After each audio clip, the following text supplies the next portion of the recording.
National Muslim Women's Union. Thank you, Mr. Vice President. Mr. Vice President, women are the worst sufferers in any conflict. It is the woman who suffers directly as women and indirectly as a mother, wife and daughter. The conflicts worldwide stand testimony to the fact that so it is the case of the Kashmir conflict, where women have always been at the receiving end due to the barbaric activities of the Indian state, especially by its killing machines, occupation troops. From Kudanposhpora to Mohanpura and from Shupayan to Soda finds tales of victimized women. From Asia to Nilofar and many more women have suffered in this paradise which has been imprisoned. Women of Kashmir have been targeted as the forebearers of the enemy during the current uprising for freedom in Kashmir. The women are facing great losses as well as are playing a great role in the freedom movement. Out of thousands, many young women and children are seriously injured, killed and blinded. Ms. Zohra, 3-year-old girl from Srinagar, a student of kindergarten, was hit by pellets. She lost her eyesight and was not treated in the hospital in Srinagar as doctors said, I quote, it is not possible here in Kashmir to treat such cases. Our children have lost their childhood, Mr. President. Where is international community? Why they have not raised their voice against such inhuman act? Why UN bodies are silent? This silence is helping India to kill more people, to blind. Thank you. Your time is up. Next speaker is Vagdara.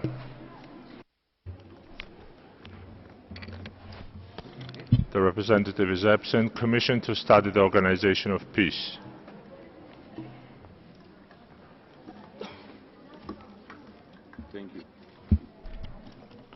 Thank you, Mr. Vice President. Minorities are often disproportionately affected by humanitarian crises such as violence due to a conflict or damage and destruction caused by natural or man-made disasters.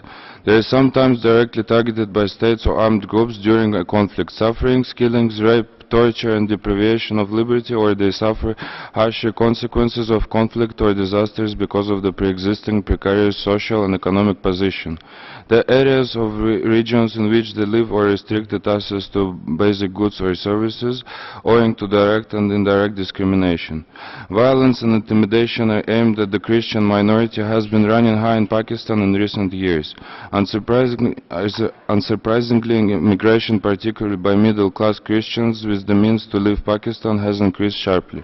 Sadly, what is happening in Pakistan is going unnoticed. The past few decades have seen the space for religious expression shrink for Pakistan religious minorities. Since 2006, there has been an increase in violent attacks on not only Sufi shrines but Ahmadi mosques, Christian churches, Hindu temples and Shia mosques. Discrimination against women and sexual abuse, forced marriages, gender-based violence is common in Pakistan. Minorities and women and girls are at heightened risk of violence, including sexual violence, during and after conflicts in Pakistan as well as Iran. Thank you. Thank you. Next speaker is European Union of Public Relations. Mr. President, the Human Rights Council with grave concern has urged all the states to take appropriate actions to combat the problems of torture committed against civilians and prisoners, especially by the military of Pakistan. With the military exercising control over Balochistan and Karachi, reports of extrajudicial killings, enforced disappearances and torture have gained prominence.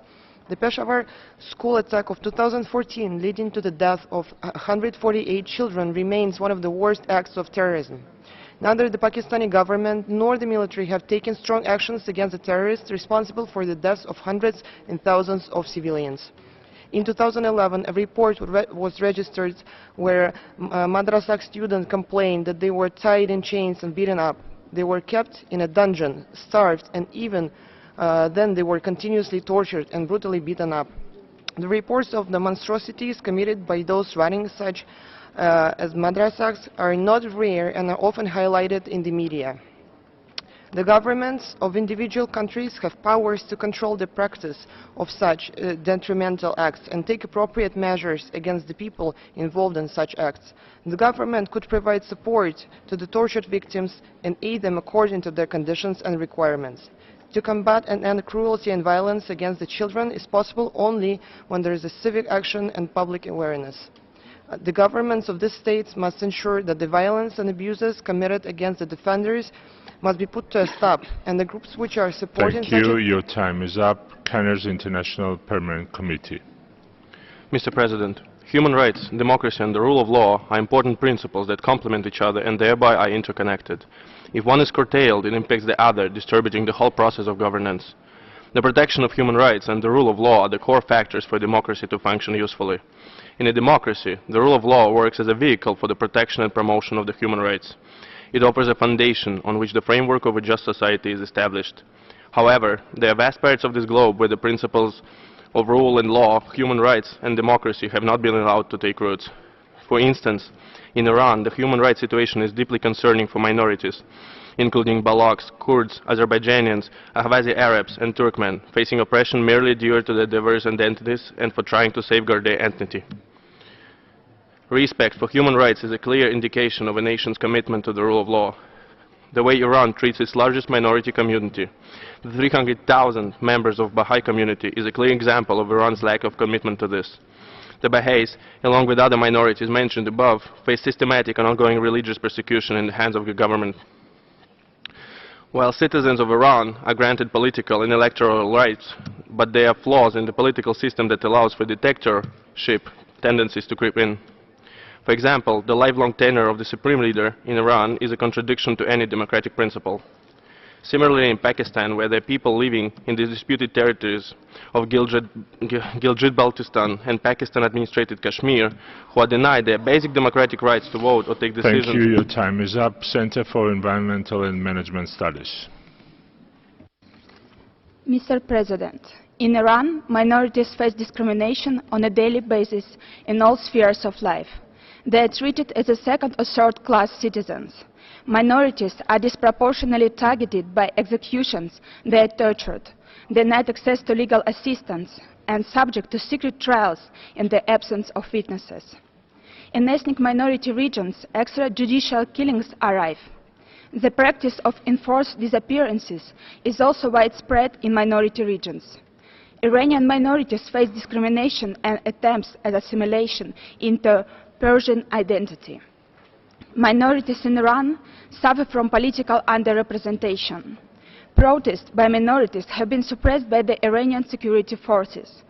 These forces use extreme tactics, not only arresting people, who then risk torture and the death penalty, but killing participants during the protest as well. Iranian authorities also encourage land confiscation and forced migration of ethnic groups. Pakistan was supposed to be a country for Muslims where they could live their lives according to the true teachings of Islam. Minorities face difficulties in using their own languages, both in the private and the public domains. Thank you, Mr. President. Thank you. Pan-African Union for Science and Technology has the floor. Mr. President, human rights, democracy and rule of law are enshrined as the basic structure of civil liberty and modern society. Adherence to these principles ensures equality for all and protect individuals from action by state or non-state actors that would threaten or harm certain freedoms considered to be fundamental, like the rights of life, physical integrity and liberty. Today we stand as a critical juncture on protecting human rights, promoting democracy and establish a rule of law, as in many regions worldwide where there is a blatant disregard of the cardinal principles. The ISIS in Iraq and Syria has driven the regions into the medieval ages. The terror outfit has committed atrocities on the local of the region, sparing non-men, women, children and minorities. It needs to be repeated again that ISIS ideology is completely antithetical to the principles of democracy and rule of law. The list of ISIS authorities is endless, and there are no boundaries. Since the past 2 years, thousands of Christians and Yazidi women in Syria and Iraq have been brutalized by ISIS militants, which most of them driven into sex slavery. The male members of these minority communities have been gruesomely executed. What is more concerning is that children are also encouraged to watch public execution, including beheadings. All this international community has joined hands in its war against eliminating the ISIS. A more coordinating approach is required by international actors to ensure the establishment of human rights regimes in the regions. Another region was democracy and rule of law has become a farce in the region of Balochistan in Pakistan.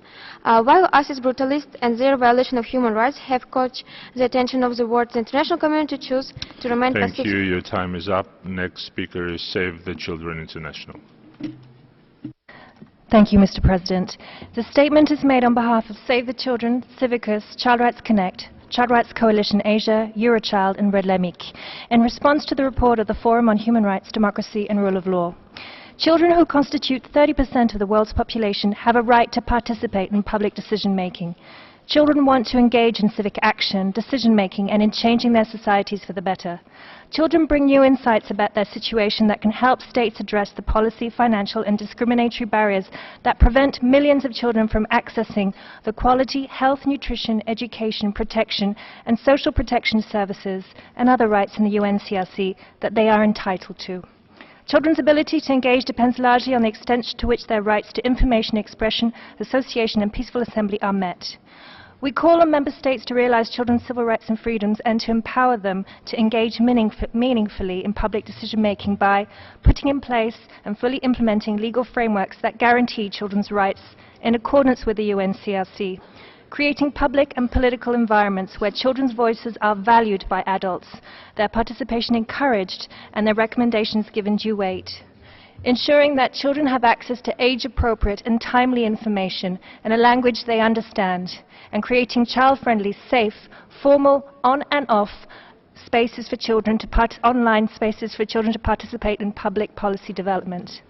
Thank you very much. Thank you. L'Observatoire Mauritaine has the floor. Vanakkam. Thank you, Vice President. Our NGO would like to thank this Council for the elaborate human rights bodies and mechanism it has involved where victims of gross human rights violence can access as a springboard of the action. In the context of Sri Lanka, I would like to underscore the importance of engagement with the special procedures and working groups. With the government of Sri Lanka, there has been many countries visited as special reporters and working groups in last 4 years. But unfortunately, Tamil civil society couldn't participate with those mechanisms due to military occupation of Tamil homeland by Sri Lankan security forces. We want to take this opportunity to take this situation of Tamil in northern east of Sri Lanka. In May 2009, Sri Lankan military forces made a genocidal war by killing more than 146,000 people in a short period of 6 months. December 2008 to May 2009. The government of Sri Lanka, which was elected over 2 years ago, has already discharged hopes for the federal solution. The military is still developed. Genocidal and grabs are destroying the territorial integrity of the Tamil homeland. There is no change to underlying the structural genocide being carried out against the homeland of Tamils. Whatever is being said, this council by Sri Lankan state, these consequence global partners, the rural truth, just of the opposite. The Tamil lost their people and the power base is a genocidal war, but now the homeland being silent colonizes. Thank you, Mr. President. Thank you. Association des étudiants tamouls de France has the floor. Thank you, Mr. Vice President. We would like to bring to your kind notice the findings of the Committee Against Torture on Sri Lanka. The committee said that it was deeply concerned by the evidence that torture is a common practice routinely inflicted by the Police Criminal Investigation Department in a large majority of the cases, regardless of the suspected offence. The committee also expressed concern at the government's apparent reluctance to address broader problems as the armed forces control the entire north of Sri Lanka with total impunity. The committee's findings reinforce deepening concern among the human rights activists that the President and Prime Minister are backpedaling on the promised institutional cleanup for the fear of antagonizing the country's powerful security services.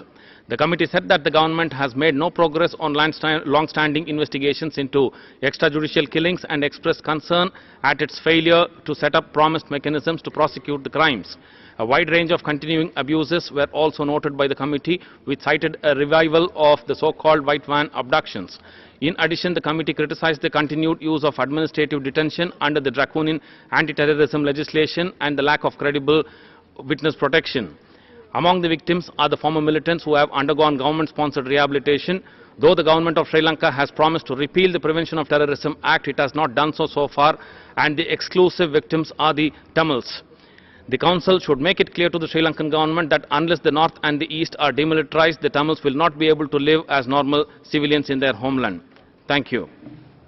Thank you. Association Solidarité Internationale pour l'Afrique has the floor.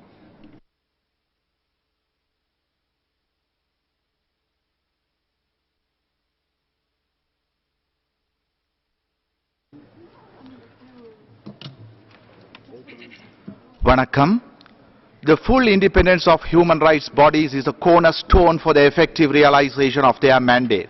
United Nations Human Rights Council's mechanism failed gravely to protect Elam Tamils from genocide in 2009 in the island of Sri Lanka. With the exception of Sri Lankan state denials, there is now near full acceptance that Sri Lanka was responsible for the commission of atrocities, particularly in the final months of the war. The UN panel of experts report from March 2012 puts the civilian death toll at a minimum of 40,000. The November 2012 internal review panel report, the Petrie report, references credible reports that civilian casualties were as many as 70,000. According to Sri Lankan government agent and Catholic Bishop Rayappa Joseph, there were about 147,000 people are missing. Even this assembly committed a blunder by welcoming the Sri Lankan state in a resolution in 2009 denied justice for Tamil genocide. Later the UN conducted a study and concluded that there was a systemic failure on the part of the UN. Dear President, after the 2009 genocidal war, there is a full-scale structural genocide being carried out on Elam Tamils in the northeast of the island. And is taking place after the UN mechanisms on the ground again fail to recognize the nature of crime being committed against Elam Tamils. So please try to protect the Tamil people in the northeast of Sri Lanka. Thank you. Thank you. Next speaker is Advocates for Human Rights. Thank you, Mr. Vice President. The Advocates for Human Rights welcome the report of the Forum on Human Rights, Democracy and Rule of Law's workshop on the theme of youth participation, particularly the recommendations related to young women and girls. With our Morocco-based partners, MRA Mobilizing for Rights Associates, we see firsthand the barriers that young women and girls face in exercising their right to participate in public affairs. One of the most serious barriers to participation faced by young women and girls in Morocco is the persistence of underage marriage. The number of marriages of minors has nearly doubled in the past 10 years, with the number of petitions for authorization and the approval rate high and increasing. 9 out of 10 petitions for authorization to marry a minor are granted. 1/3 of these are for minors ages 14 to 16. 99% of the minor spouses are girls, and over 35,000 minors were married in 2013 alone. In practice, judges often issue authorization to marry minors based only on their own cursory visual examination of the minor girl's physical maturity rather than on an expert assessment. To address this barrier, the Advocates for Human Rights encourages the Forum to include in future discussions specific factors that impede participation of young women and girls, including underage marriage. Further, we recommend that Morocco and other member states, 1, establish a threshold minimum age under which marriage may never be authorized. 2, set strict exceptional criteria for judges to refer to when considering petitions for authorization of marriage of minor girls. And 3, criminalize all coerced marriages of minors without the possibility of victims to waive their rights. I thank you. Thank you. Next speaker is Americans for Democracy and Human Rights in Bahrain. Mr. President, we welcome the work of the Special Procedures of the Human Rights Council and call on all states to openly and actively cooperate with all human rights bodies. Unfortunately, we are deeply concerned by some states' persistent failure to engage constructively with national and international human rights mechanisms. For example, despite perennial statements of support for the work of the Office of the High Commissioner, the Human Rights Council, and its mechanisms, the Kingdom of Bahrain has repeatedly demonstrated that it lacks any political will for effective cooperation with these UN mechanisms. Despite repeated requests from almost a dozen mandate holders, Bahrain has not accepted a single visit by any of the special rapporteurs or working groups in over a decade. Meanwhile, the Bahraini government has worked to establish various national human rights mechanisms like the Ministry of Interior Ombudsman's Office and the National Institution for Human Rights. However, in the latest Joint Communications report of the Special Procedures, these UN human rights experts expressed their concern regarding, quote, the Ombudsman's Office, whose earlier investigations raised serious doubts regarding their independence, professionalism, and thoroughness, end quote. Likewise, the NIHR's recent statements commending the government's execution of 3 victims of torture raises similarly profound concerns. We are deeply troubled by states like Bahrain's widespread disregard for national and international avenues for redress of human rights, victims of human rights abuses. We therefore call on Bahrain and all governments to fully and openly cooperate with the mechanisms of this Council and to fully empower independent and credible domestic human rights institutions. Thank you. Thank you. Al Salam Foundation is the next speaker. السيد الرئيس، نود أن نلفت انتباه هذا المجلس إلى الاتجاه المقلق لبعض الدول في ارتكاب أعمال انتقامية بحق أفراد لمشاركتهم في مجلس حقوق الإنسان. لا يجب التسامح مع الأعمال الانتقامية وهي غير مقبولة بتاتا. لذلك سيد الرئيس ندعو مكتبك والأمانة العامة لتحديد هذه الأعمال وإدانة الدول التي تنفذ أعمال انتقامية بحق المشاركين في هذا المجلس.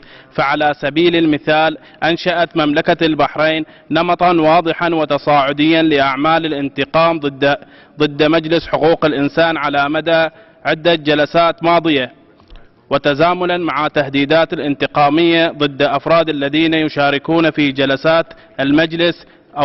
في أوائل عام 2014 سعت البحرين إلى توسيع نطاق أعمال الانتقام عبر فرض حظر السفر على كافة المؤسسات المدنية والسياسية التي حاولت الانخراط في المجلس عام 2016. أما في الدورة الحالية للمجلس قامت البحرين بأعمال انتقامية خطيرة ضد أفراد أسر بعض المدافعين عن حقوق الإنسان والنشطاء والمشاركين في هذه الدورة والموجودين في البحرين، ومنها الترهيب والاعتقال والتعذيب وسوء المعاملة. سيد الرئيس، لا ينبغي أن تمارس التهديدات وحظر السفر والعقاب الجماعي والتعذيب والاعتقال التعسفي ضد أي فرد يسعى لممارسة حريته هنا في هذا المجلس. ولذلك ندعو مكتبة. Your time is up. Thank you. Your time is up. Next speaker is Iraqi Development Organization.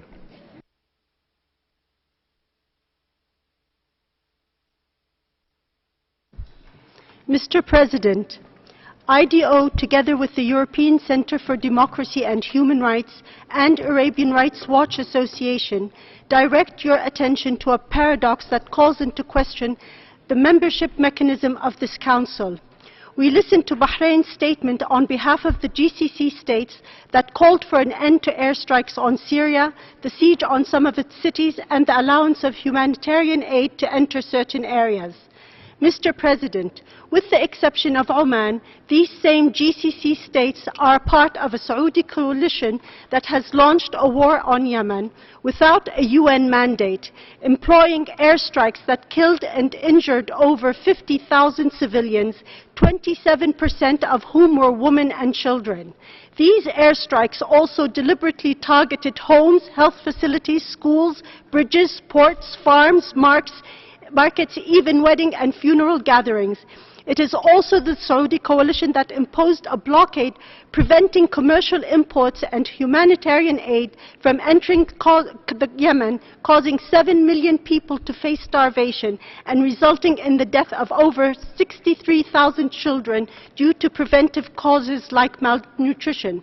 Mr. President, the credibility of this Council's membership mechanism is questionable, given that this Council has members who seek accountability in Syria for war crimes, while at the same time work to avoid accountability for their own war crimes committed against the people in Yemen. Thank you. Your time is up. Asian Legal Resource Center has the floor. Mr. President, it takes sustained efforts and resources for organizations like the ALRC to report on the special procedures mandates cases of human rights violations. The expectation is that when cases are reported, mandate holders are in a position to promptly act. Unfortunately, our experience is that all special procedure mandate holders face acute paucity in resources, sufficient staff members and other facilities for them to effectively act upon the information and complaints they receive. Two concerns arise out of the current situation are, despite their earnestness to engage on each other, one of the complaints received, the offices of the mandate holders cannot cope up with the demand for engagement. And when complaints are not promptly acted upon, it sets in deep demoralization within grassroots human rights defenders and victims who, at the risk of their lives, try to engage with the UN on matters of immediate importance. We are aware that this is not an issue this Council could address by itself. We call upon all Member States, particularly those present at this Council, to pay heed to the request by the UN, the mandates and agencies like the ALRC to ensure adequate resources for the UN mandates to undertake their duties. Thank you. Thank you. Next speaker is Islamic Women's Institute of Iran. The representative is absent. Indian Council of South America.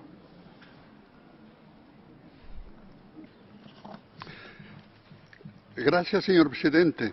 El Consejo de Sudamérica quiere compartir la preocupación de los pueblos indígenas de los Andes acerca de la promulgación de la Ley General de la Coca en Bolivia, que autoriza una incrementación del cultivo legal de la coca 12.000 a 22.000 hectáreas de cultivo de coca, siendo 14.000 hectáreas para la provincia Yungas de La Paz, 7.700 para el trópico de Cochabamba. De esta forma, la industria narcotráfico en la gran beneficiado, ya que los narcotraficantes inducen al campesino con ofertas de monetarios incitadoras para que la hoja de coca sea vendido directamente a ellos y no destinan para el uso tradicional.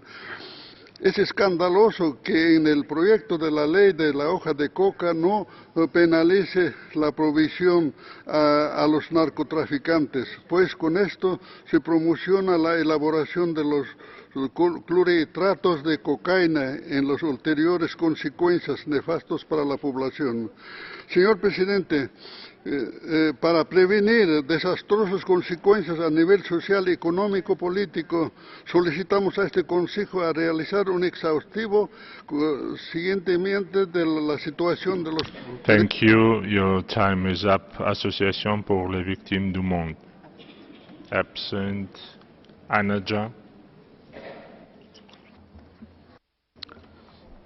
Mr. President, the open declaration by the Sri Lankan highest authorities that they will not abide the promises they kept in UNHRC is a testimony that it is impossible to work with oppressive regimes, however they pose themselves as democratic. Sri Lanka's oppressive behavior has roots in the constitution, where impunity of state terrorism is nurtured a culture since its independence. As rightly pointed out by the Special Rapporteur on torture, that the detainees he met were prayerly warned by the Sri Lankan state not to record their ordeal under Sri Lankan regime. And he went on to record the so-called rehabilitated people are continuously being harassed, ill-treated, arbitrarily detained and tortured, including sexual torture. Sri Lanka didn't civilize itself. Special Rapporteur went on to say that he received a testimony of a young woman who was put under sex slavery at various military camps.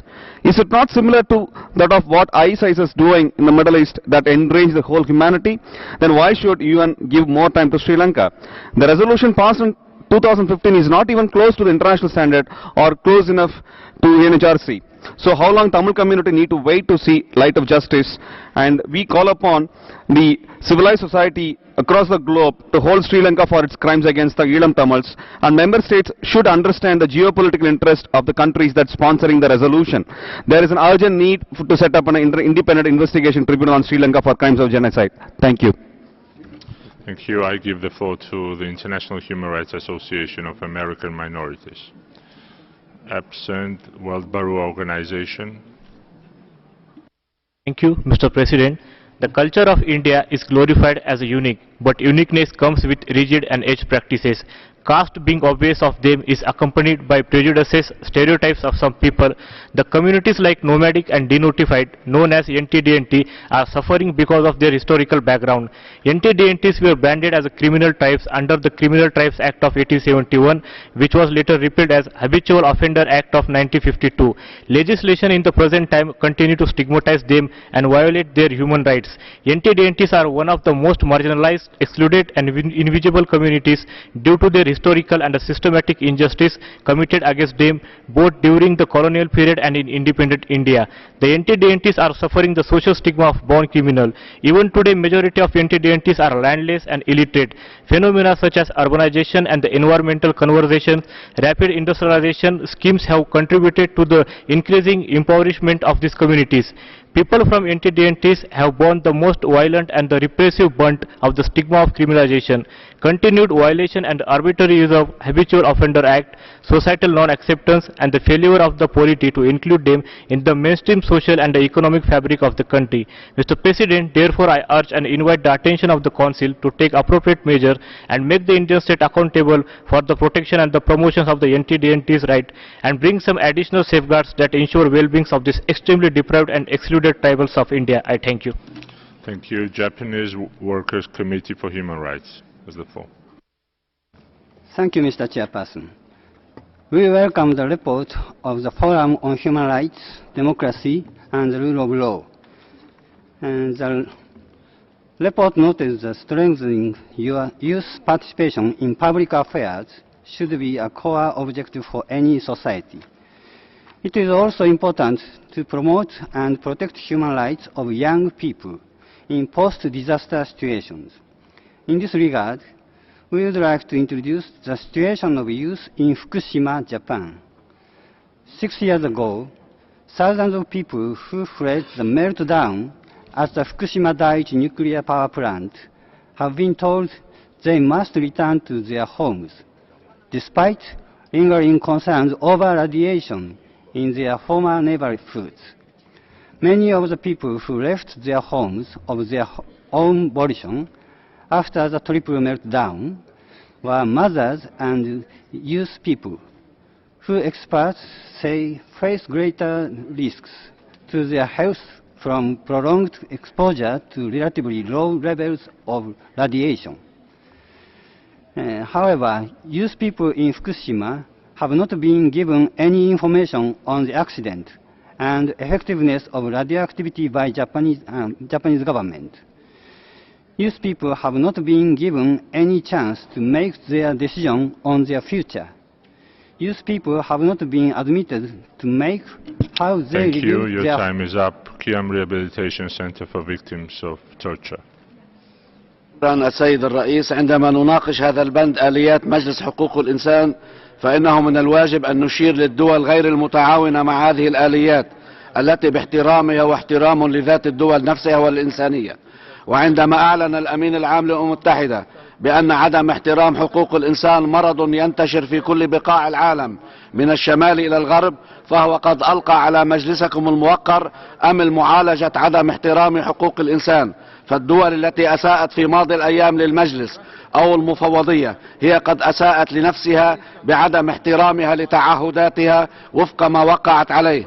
ونحن نشير إلى كافة البلدان العربية التي تواصل انتهاكاتها لحقوق الإنسان وعدم تعاونها مع الآليات الأممية ولجان التقصي والتحقيق وزيارة المقررين والخبراء المستقلين، اعتقادا منها وهي مخطئة أن حقوق الإنسان طرفا تستطيع أن تستخدمه. لذا فإننا ندعو إلى مراجعة شاملة للآليات المعتمدة، لأن معظم هذه الآليات قد فشلت ولم تضع حدا للانتهاكات أو تحمل مدافعين عن حقوق الإنسان. وبات على مجلس حقوق الإنسان تطوير الآليات الموجودة بما فيه وضع آليات جديدة واتخاذ إجراءات حازمة بحق الأنظمة المنتهكة. شكرا السيد الرئيس.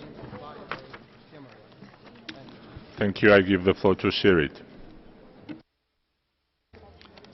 السيد الرئيس، نسمن ما ورد في تقرير المنتدى المعني بحقوق الإنسان والديمقراطية وسيادة القانون، كما نسمن التوصيات المتعلقة بدور الشباب كشركاء حقيقيين فاعلين في صناعة المستقبل وبناء الحضارة. ففي اليمن لا يزال الشباب يكافح في مواجهة انقلاب ميليشيات الحوثي على الشرعية وتشريدهم لآلاف من الشباب اليمني، والعمل على تدمير بنية الدولة اليمنية ومكوناتها، والانقلاب على الثورة الشبابية السلمية اليمنية التي أطاحت بالرئيس المخلوع صالح. ومنذ لحظات سقط 19 شهيد وأكثر من 40 جريح بسبب قصف ميليشيات الحوثي لمسجد في منطقة كوفل على المصلين يوم الجمعة منذ لحظات. في سوريا كانت ثورة الشباب ضد الظلم فزج بالآلاف منهم في المعتقلات وقتل مليون سوري وشرد أكثر من 6 ملايين، وما زال النظام السوري يعمل على القضاء على أحلام الشباب السوري في بناء دولة عادلة تقوم على أساس الديمقراطية واحترام حقوق الإنسان.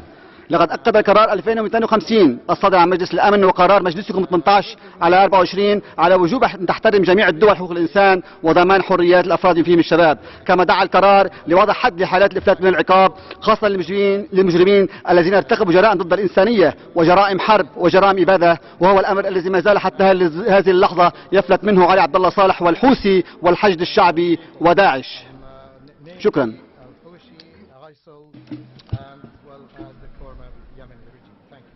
Thank you. Next speaker is Ferain Sudwind. Thank you, Mr. President. SUDWIN welcomes the recommendations of the Forum on Minority Issues as its 9th session to build on the 2030 Agenda for Sustainable Development, in particular the recommendation that highlights the primary responsibilities of state to protect the rights of minorities. However, we witness that this in many countries, instead of protecting the minorities, the state is one of the proprietors of violence against them. My name is Saba Bandoui and I'm a young Baluch woman living in Europe. If I were living in my native land in western Baluchistan, Iran, this would be my story today, according to events and facts of this region. I live in a village with 2 young children alone. My husband was executed last year, as well as the rest of the men in our village, due to governmental accusations of being involved in drug trafficking. None of the men were given a fair trial and were executed one by one. This is a common accusation made to our young, innocent Baluch people, and an excuse to hang the young if the government suspects any involvement in any sort of drug trafficking or any sort of trafficking. You see, we only have 2 choices to feed our children, either to get involved in illegal activities or to migrate from our home. I am now alone with 2 children. We survive by hard work farming as a labor on a small patch of land and rely on rainwater if it rains. You see, my husband was the family's breadwinner. My children attend a local outdoor makeshift school where they can never learn their own mother tongue. Thank you. Your time is up. Liberation has the floor. Thank you, Mr. President. The human rights bodies and mechanisms have an important role to play in safeguarding implementation of Universal Declaration of Human Rights by all member states. Today, my organization wants to bring forth a serious issue prevailing in India before such mechanisms. And the fact of the matter is that Christians in India are under present danger 24/7. The dimensions have got even grave with incumbent extremist Hindu government in place. Just around the last Christmas in December 2016, numerous attacks on Christians scattered around India were a stark reminder of the grim reality that secular manifesto of so-called shining India was just a fake. The Christians were no longer welcome and had to fear their survival, and the Hindus and the hands of Hindu vigilante thugs who have government backing as they roam around scot-free with impunity after committing criminal violence against the Christian minorities. In Guwahati, in India, the presence of churches have gone thin. As per Reverend L. Simon Raumi to NDTV, the attacks on Christian church goes deep, hurt the religious sentiments of Indian Christians, especially Baptists. In Banswara, Western India, 8 Pentecostals were cruelly beaten up by Hindu extremists. The case was intervened by local police superintendent Anand Sharma, but the perpetrators never faced law. Mr. President, we urge the Human Rights Council to play its role and come to the rescue of Christian minorities in India. I thank you, Mr. President. Thank you. International Fellowship of Reconciliation has the floor. Thank you, Mr. Vice President. Transnational companies' cooperation with Moroccan government undermines the Sahrawi people's struggle for self-determination. Their agreements with the Moroccan kingdom, which has no sovereignty over Western Sahara, bolster and help to fund its illegal presence in the territory. For example, the oil industry blocks attempts to put pressure on Morocco to accept the right to self-determination for the Sahrawis, thereby sabotaging the prospect of resolving the issue within the framework of international law. In January 2002, Hans Corell, the United Nations Under-Secretary General for Legal Affairs, delivered to the Security Council an opinion in his capacity as legal counsel of the United Nations concerning the legality of contracts for the exploitation of mineral resources in Western Sahara. Noting the area's status as a non-self-governing territory, he ruled the mineral exploitation activities will be illegal if undertaken in disregard of the interests and wishes of the people of Western Sahara. Yet many transnational companies show a complete disregard of basic principle for corporate social responsibility to refuse to hear the legitimate objection of the people of occupied territory to business deals which plunder their rightful property, fisheries, oil, gas, sand, wind, and other natural resources. Some of those that... Thank you. Your time is up. Conseil International. Next speaker. أننا في المجلس الدولي لدعم المحاكمة العادلة وحقوق الإنسان لا زلنا نترقب من مجلسكم الموقر مزيدا من الاهتمام بدول مجلس التعاون الخليجي باستثناء سلطنة عمان فإن هذه الدول قد تحولت إلى مسرح كبير للانتهاكات الرد لغو فقد أوغلت دولة مثل المملكة السعودية والبحرين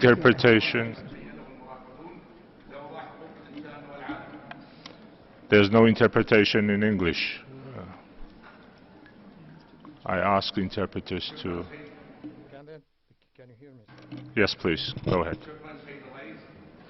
أننا في المجلس الدولي لدعم المحاكمة العادلة وحقوق الإنسان لا زلنا نترقب من مجلسكم الموقر مزيدا من الاهتمام بدول مجلس التعاون الخليجي باستثناء سلطنة عمان فإن هذه الدول قد تحولت إلى مسرح كبير للانتهاكات غير مسبوقة لحقوق الإنسان ما يجعل الحديث عن تطوير آلياته مجرد لغو فقد أوغلت دول مثل المملكة السعودية والبحرين في اقتراف ما لا يتخيله المراقبون لأوضاع حقوق الإنسان في العالم من انتهاكات طالت الحقوق الأساسية مثل الحق في الحياة وحق السكن فضلا عن حرية التعبير وحرية التجمع فقد باتت جريمة توصل صاحبها في حالات عديدة إلى الإعدام منذ إعلان ميثاق الأمم المتحدة عام 45 والإعلان العالمي لحقوق الإنسان عام 48 وما عقبها من عهود ومواثيق واتفاقيات دولية كانت اجتهادا لإنقاذ الأجيال القادمة من ويلات الحرب إلا أننا جميعا كمنظمات حقوقية أهلية شأننا شأن أغلبية الأعضاء نرى أن الآليات وفي ظل عدم وجود ما يلزم الأعضاء لدفع ما يترتب عليها من مستحقات مالية تارة بالتأخير وتارة بالابتزاز وتارة بالتهديد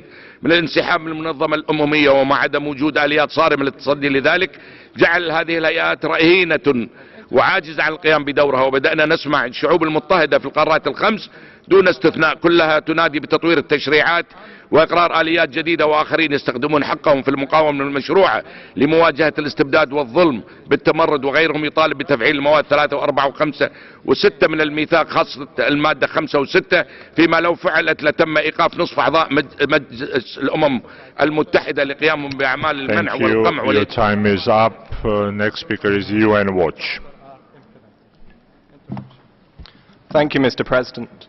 UN Watch has the privilege to bring human rights defenders, courageous men and women from around the world, to testify before this Council. Regrettably, however, there are governments who seek to harass, intimidate and silence them. In that regard, we call on the Secretary-General and the High Commissioner to clarify serious concerns arising from the OHCHR press release of February 2nd and in documents from the UN Ethics Office leaked on the Internet. The release states that, quote, Chinese authorities and others regularly ask UN Human Rights Office several days or weeks prior to Human Rights Council meetings whether particular NGO delegates are attending the forthcoming session. It then acknowledges that OHCHR, quote, confirms this information. It justifies giving over their names, saying this only occurs when there is no obvious security risk. In particular, the release offered 5 reasons to justify why OHCHR gave over the names of 4 Chinese human rights defenders ahead of the March 2013 session. It argued that the NGO in question was in any case, quote, extremely open about its presence at many such events.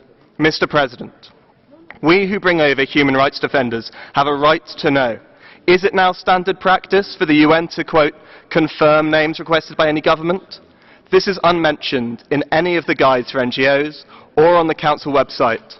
Have the rules been unilaterally changed? Thank you, Mr. President. Thank you. Next speaker is Organization for Defending Victims of Violence. Absent Foundation Latin American. Absent. Pasumai is the next speaker. Representative is absent. Fédération des Associations de Défense is absent. Tournons à la page. Is the representative present? And the full independence of human rights bodies is the cornerstone for the effective realization of their mandate. We are worried on our return to Sri Lanka. The CID continues to intimidate Tamil human rights activists. Yesterday they had gone to my office in search of me after knowing about my presence in the council. We are also concerned on Swiss embassy policy in Colombo and in Delhi to block some Tamil human rights activists to attend Human Rights Council even for our annual representative. United Nations Human Rights Council's mechanism failed gravely to protect Elam Tamils from genocide in 2009 in the island of Sri Lanka. The UN panel of experts report from March 2012 puts the civilian death toll at a minimum of 40,000. The number of 2012 internal review panel report, the Petri report, references credible reports that civilian casualties were as many as 70,000. According to Sri Lankan government agent and Catholic Bishop Rayapu, there were about 146,679 unaccounted for. Even this assembly committed a blunder by welcoming the Sri Lankan state in a resolution in 2009, denied justice for Tamil genocide. Later the UN conducted a study and concluded that there was a systematic failure on the part of the UN. Dear President, after 2009 genocidal war, there was a full-scale structural genocide being carried out on Elam Tamils on the northeast of the island, and it is taking place after the UN mechanism on the ground again failed to recognize the nature of crime being committed against Elam Tamils. Mr. President, Mr. Lena Henry, a Malaysian human rights activist, has been found guilty of screening the documentary. Your time is up. Society for Development and Community Empowerment. Thank you, Mr. President. The Sri Lankan Red Cross had stated that 11,000 complaints of disappearances cases remained unresolved in 2003. According to the Catholic Bishop of Mannar, Right Reverend Dr. Raipu Joseph, in his submission to Lessons Learned and Reconciliation Commission, stated that 146,679 people from the Vani region need to be accounted. Various commissions established after each pogroms 1977, 81, 83 never resulted in punishing any offenders, resolving any areas of conflict or establishing any credibility. Nevertheless, Sri Lanka accepted several recommendations that urge for due process, rule of law and justice. Militarization, high security zones, colonization is part of a scheme to continue the process of genocide of Tamil nation, and they control the Tamil population and to alter the demographic and cultural makeup of North. The military is changing the names of streets and villages from Tamil to Sinhala. It is helping to build a large Buddha statues and numerous Buddhist shrines in a traditionally non-Buddhist province. Mr. President, we are also concerned on Swiss embassy policy in Colombo and in Delhi to block some Tamil human rights activists to attend Human Rights Council, even for our annual representative.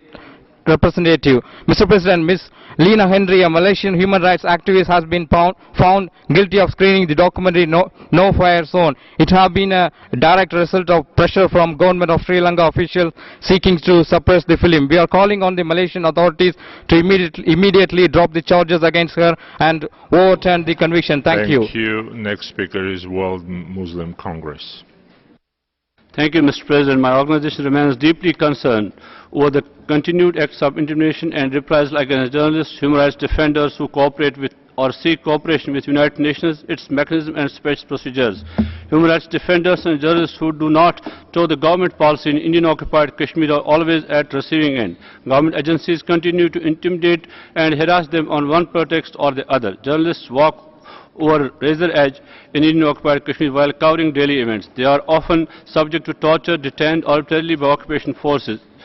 Local human rights activists are summoned to police stations, questioned for their work and forced to put forward the viewpoint of the occupation authority. Noted human rights activist Khurram Parvez was not allowed to attend the 33rd session of this council, later arrested under the Draconian Public Safety Act. The entire range of violations that human rights defenders attempt to address is often directed at the defenders themselves. Preventive detention laws as well as the sections of Criminal Procedure Code that allow preventive detention are applied arbitrarily to harass, intimidate and obstruct peaceful protests of defenders. Government of India's blunt refusal refusal to allow OICH or fact-finding mission to Indian-occupied Kashmir and its unwillingness to facilitate the country visits of Working Group on Enforced Disappearances, Working Group on Arbitrary Detention and Special Rapporteur on Torture, and its reluctance to implement the recommendations of SR rights defenders and SR extrajudicial execution speaks volumes of Indians' arrogant and aggressive attitude towards UN human rights systems. I thank you, Mr. President. Thank you. Conseil de Jeunesse has the floor.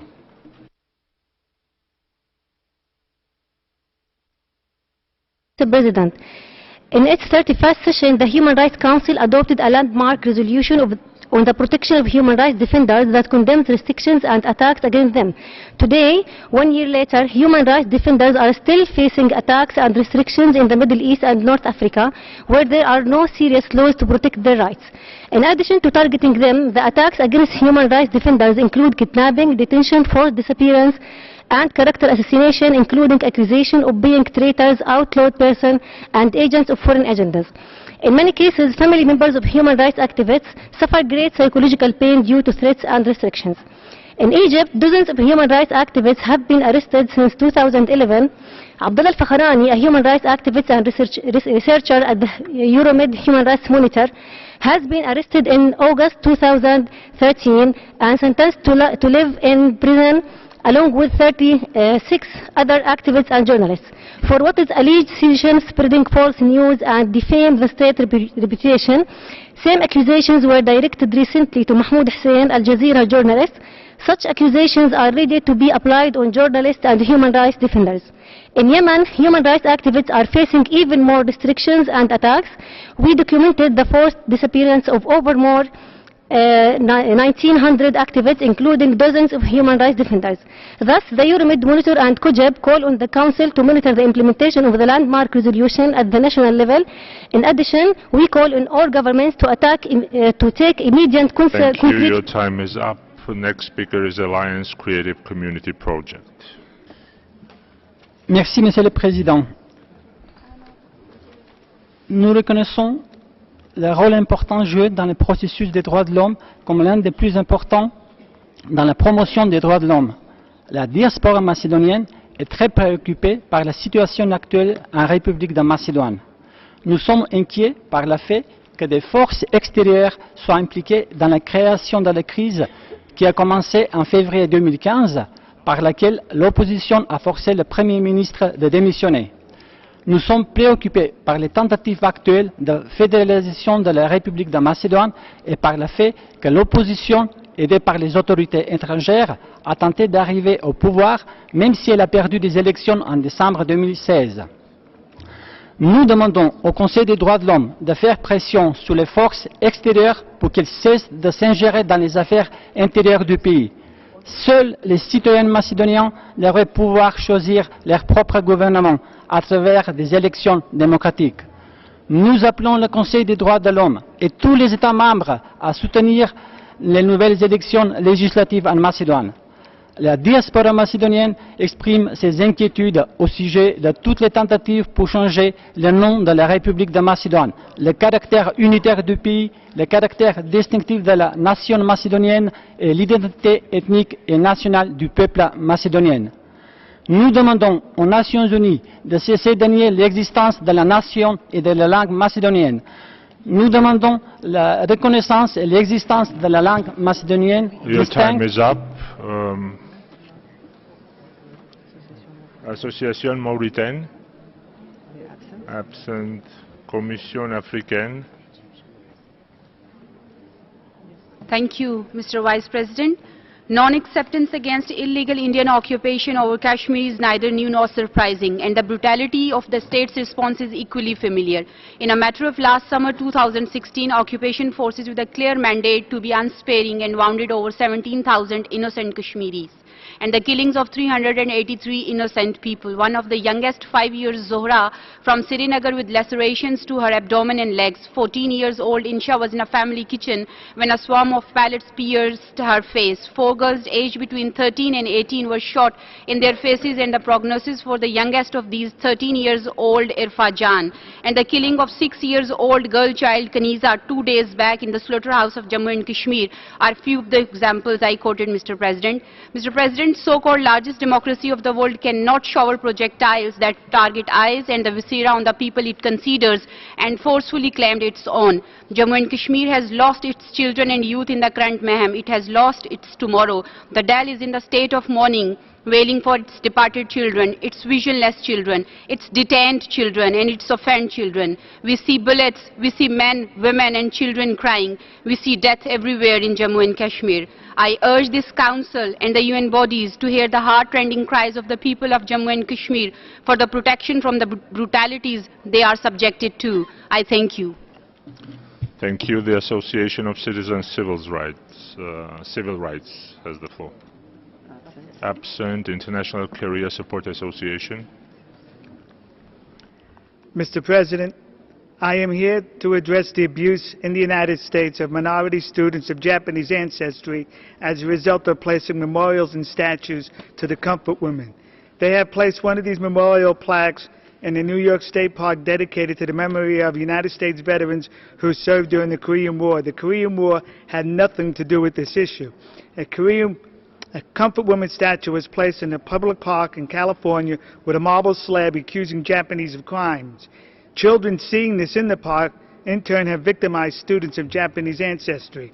I'd like to ask, where were the comfort women memorials for Korean women who were forced to be comfort women for the United States military during the last part of the last century? Also, where were these memorials addressing Vietnamese women forced by South Korean troops during the Vietnam War? In conclusion, I'd like to ask the 4 January 1966 report submitted by UN Special Rapporteur Kamaswamy be rescinded due to its gross negligence in omitting any reference to documents written by the United States Army which run in conflict to many of the details written in her report. So was she deceived? She was deceived by a North Korean influence group. As a side note, I would like to inform you the South Korean government is in violation of UN Vienna Convention of Diplomatic Relations, Article 22, Paragraph 2, by allowing the comfort woman statue across the street from the Japanese Embassy in Seoul and Japanese Consul in Busan. Thank you. Thank you. China NGO Network.